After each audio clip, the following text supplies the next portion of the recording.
Anong balita mga pare ko Hindi pa rin dito tapos ang Lakers sa pagbabago ng kanilang roster dahil ilang araw na lang ay regular season na. Pero bago muna lahat yan ay pag-usapan muna natin dito sa naging laban ng Golden State Warriors versus Sacramento Kings. Kapansin-pansin ang ginawa dito ng Warriors. Kung pagbabasehan natin itong preseason game laban dito sa Sacramento Kings, makikita natin itong sa laban na ito ay parang hindi nawala si Klay Thompson dahil sandamakmak na tres ang kanilang mga pinakawalan. Wala na ang splash brother na si Klay Thompson. Pero sa kanilang mga laruan kanina mga pare ko dito sa kanilang preseason game laban dito sa kanilang Sacramento Kings, pero parang mas lumakas pa sila dito sa kanilang opensa, lalo na sa kanilang mga tres. Ginulat nila dito ang buong mundo sa kanilang ginawa. 27 ang binato nila from the Rainbow Country. 15 naman doon nang pumasok. Kahit naman na preseason pa lang ito, ay alam naman natin na dito sumusubok o kaya naman nag-eksperimento sa mga bagong plays ang mga coaches para sa kanila ditong bagong roster dahil malaki ang kanilang magiging adjustment nung simula na wala dito si Klay Thompson. Maganda dito ang pinapakita ng Warriors at sa tingin ko ito na ang kanilang magiging direksyon. Nanalo dito ang Warriors sa score na 122-112 at tumapos sila ng 52 points 3-point attempts sa 48 minutes. Ibig sabihin sa kada minuto pumupukol sila dito ng 3 at 28 doon ang kanilang na-convert. Nakuha nila yan ng 53.8%. Impressive yan mga pare ko Naging star naman dito sa 3-pointer si Buddy Hield. Pinangunahan niya yan sa kanyang performance na 6 out of 7 para sa kanyang 22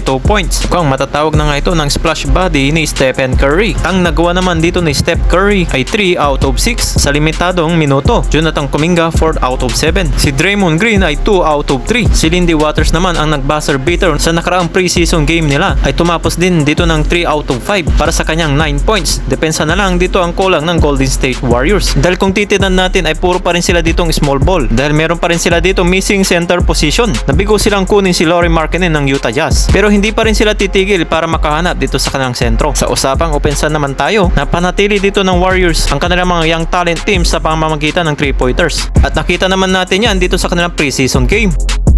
Samantalang naman dito sa isang usapan na ito, sa Lakers naman hindi pa rin tapos dito ang kanilang pagbabago sa kanilang mga roster at ilang araw na lang magsisimula na ang regular season. Ipinakita na rin dito ang magiging bagong uniforme ng Lakers na kulay na black, purple and gold at nakalagay sa kanilang uniforme na Late Show. Nagustuhan rin ito ng mga players ng Lakers. Hindi rin dito ang kanilang bagong uniforme at pati na rin ang bagong design nila sa kanilang arena. At dito naman sa magiging blockbuster trade ng usapan ng Lakers at hindi pa sila dito tapos para makuha si Zach LaVine. Magkakaroon ito ng 3-team blockbuster the trade. Makakasama dito si Brandon Ingram ng Pelicans. Sa idea na trade na ito, makukuha dito ng Lakers si Zach LaVine and Antonio Reeves. Pero mawawala naman sa kanila si Rui Hachimura, D'Angelo Russell, Jalen Hood-Schifino, Cam Reddish at Jackson Hayes na meron pang kasama ang 2029 first round pick at pati na rin sa 2031. At samantalang naman dito si Brandon Ingram ay makukuha ng Bulls, D'Angelo Russell at Jalen Hood-Schifino. Makukuha naman ng Pelicans sila Rui Hachimura, Chris Duarte, Cam Reddish at Jackson Hayes at 2031 first round pick mula sa Chicago Bulls. Marami talaga ang magiging pagbabago sa trade na ito. Yan naman ang aabangan natin sa pagsisimula ng regular season.